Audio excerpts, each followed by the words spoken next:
Thank you for watching this video. Subscribe to my channel. In this recording, I want to remind you of strange spirits. I've spoken about these entities before. A strange spirit is a malevolent entity because all paranormal entities are malevolent. It's a demon that seeks to keep you trapped in misinformation. That is what a strange spirit is. To some extent, all demonic spirits are strange spirits. But you have those select group of demons that are assigned by the devil directly to keep the human population in confusion. And how do these spirits operate?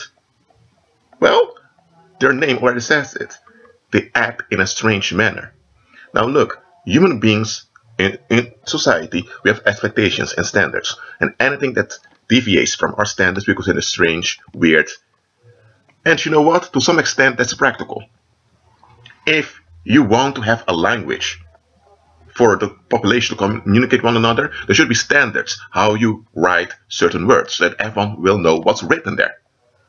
Or if you're in the academic world and there are reference styles, those reference styles are for academics to know where they can find the source. So that people have standards and criteria, there's nothing wrong with that. But those criteria and standards ought to be examined.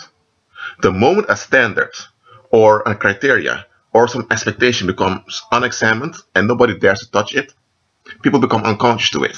And you need to watch out when this happens. Because once you're not conscious anymore of something, doesn't mean that thing you're not conscious of is not there anymore. It's still there. It's still affecting you, but you're just not aware of it. That means that anything can take over that unconscious thing and affect you and control you. And you will not notice you've been controlled nor affected because you're unconscious to it. You get what I'm saying here? So, one example of how strange spirits operate. It can be that you grew up in what they consider a Christian family, whether it's Roman Catholic or Methodist, I don't care which denomination you're from. It's considered Christian by the world. And you have been taught that you need to go to church every Sunday so that you are saved. And you believed it. And people in the world, that means unbelievers, tend to judge people that call themselves believers by going to church every Sunday, whether they're loyal or not. So you thought, I don't want to be a hypocrite, I don't want to defame the name of Christ, so I go to church every Sunday. But then you realize that, hold on a minute, why do I have to go to a building every weekend if I'm saved? Isn't Christ's sacrifice at Calvary enough? If they claim Christ's sacrifice at Calvary is enough, why do we need to keep validating Christ's sacrifice by going to church every Sunday? What's happening now? The Holy Spirit is delivering you. But those around you that are still trapped will think that you're crazy, that the devil's messing up, that the devil's messing with you. That's not true. The Holy Spirit is waking you up. Now, sooner or later, the people at church cast you out, they don't want anything to do with you. And now you find yourself with almost no friends because everyone you knew were people from church or from Christian groups. And now you find yourself amongst so-called worldly people, people at church, that people of the church condemned. But then you realize that your gifts and talents are far better served with those people than the people of the church you went to. You're confused, you're thinking this is quite strange. No, let me tell you what's going on. You have been delivered. You have been delivered from the deception of going to church every Sunday. As if that's going to give you some kind of security. It doesn't. And the people around you are under the hold of strange spirits. And those strange spirits, just like Satan, present themselves as angels of light through other people.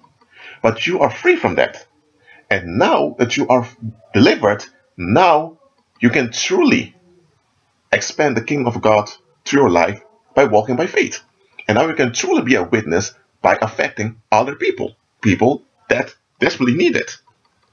Even though some may not acknowledge you need it, because worldly people tend to be proud. But nevertheless, it's now that you're truly walking by faith. But because you were misinformed, concerning salvation, that you need to go to church every Sunday to be validated. Because of that, you now had an expectation laid on you that didn't add up. But you were not aware it was an expectation that didn't add up. To you, it was normal because everyone, both believers and unbelievers, according to you, agreed with it. It's when the Holy Spirit began to do its work in you that you began to realize, well, a minute, this doesn't add up. What happened now? You have been delivered from strange spirits. And here's another thing.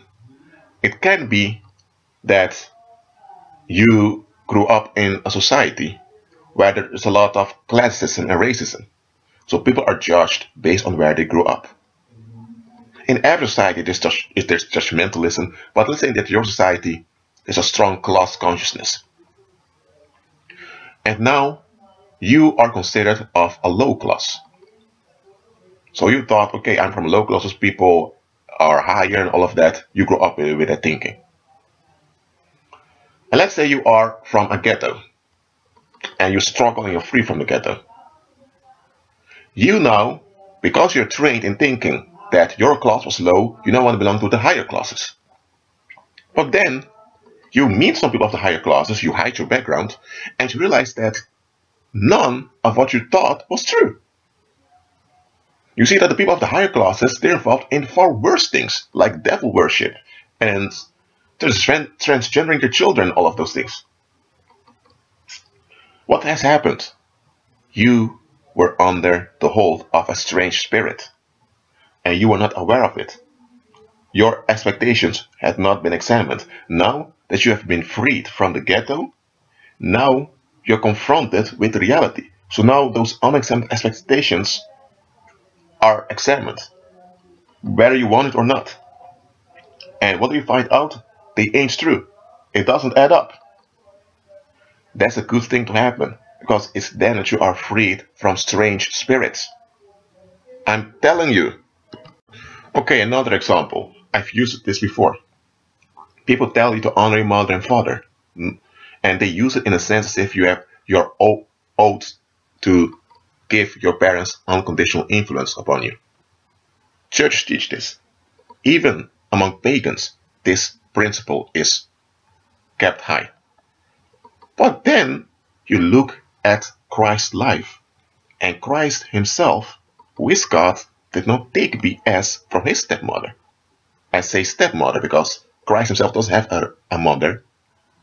As a human being, he was born out of a woman, but he does have a mother himself because he's God. So you get what I'm saying here. So then you think, hold on a minute.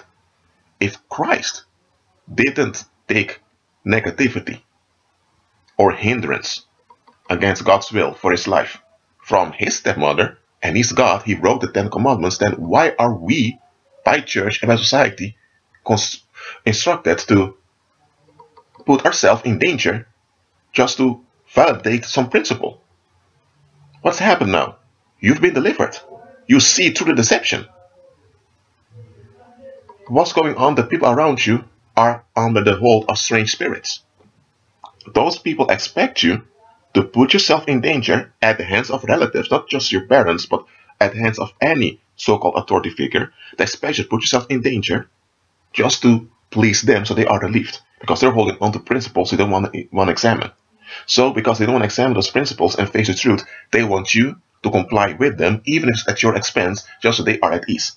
So they expect you to sacrifice your well-being so that they are at ease. But you see through it. You don't take it anymore. What happens now? The strange spirits will use them to retaliate against you. That's what's going to happen now. For example, let's say, okay, you have a bank account because you use it to store your wage or other forms of income, and you use it to spend money. You have your credit card or your bank card. You know how it works. Suddenly, the bank blocks your account out of the blue.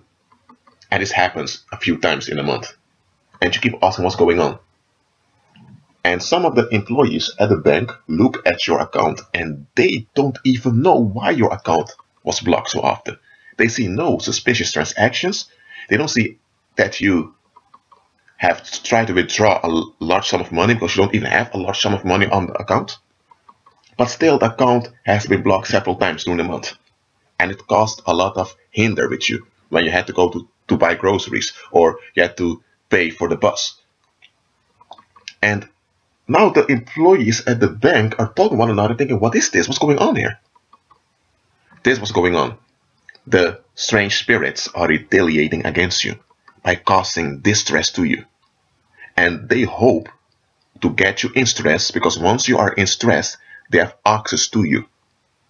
That's why they cause disturbance in your daily lives by causing your bank account to be blocked. And who blocked your bank account? There is some demon-possessed employee at the bank who's not even allowed to be involved with the administrative data, but he's a hacker, and the demons are using this demon-possessed individual to, let me say, to cause trouble onto you. And they're using this individual to cause trouble with others also. So what's going on now? Because the bank, this is often to you, you tend to develop suspicion against the bank. Even though the employees at the bank themselves didn't intend you any harm, except a demon-possessed individual who shouldn't even work there. It's even weird that he's even working over there. You get what I'm saying here? So, strange spirits will retaliate anytime you escape one of their deceptions. I want you to understand this. And about that thing of the bank, a similar thing happens to me. Not exactly the same way, but I've been through such stuff. Not only with the bank. It's meant to cause you to stress, to cause you to worry, cause you to become upset. That's why I'm informing you now what's really going on. Strange spirits who hang around people that don't want to look beyond, that don't want to know what's going on. Such entities will cause disturbance around you, because they can't cause disturbance directly to you because you are under Christ's protection. But they do have access to the people you have contact with if those people are not delivered. So they will use such people to cause disturbances. I've mentioned it before. When you follow Christ, there will be times you encounter weird and strange circumstances that really don't add up. You will encounter groups of people that will agree bad stuff about you, or bad stuff concerning you, and they will treat you in weird ways, and later they either don't remember or they can't explain why they behave that way. It's strange spirits operating. Don't be distracted by them. Just keep on going no matter what, and walk in forgiveness towards the people they've used. Okay, that's also important. Always remain in forgiveness. That being said, agree with Christ and be at peace.